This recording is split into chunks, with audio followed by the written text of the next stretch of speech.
alis tayo kasi maghatid tayo ng breakfast doon sa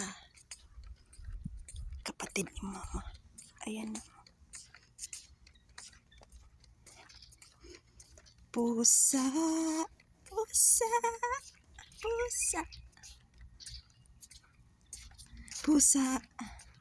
Ayan guys, o yung bahay na yan. Diyan tayo punta. Palabas ako ng gate. Ito yung front namin, farm ng boss dyan. Tsaka doon ako banda guys. So ito tayo. Siyempre.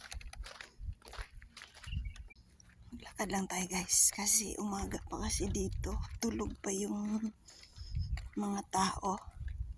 So ganitong oras guys, tulog pa yung mga tao. Para siyang tanghali.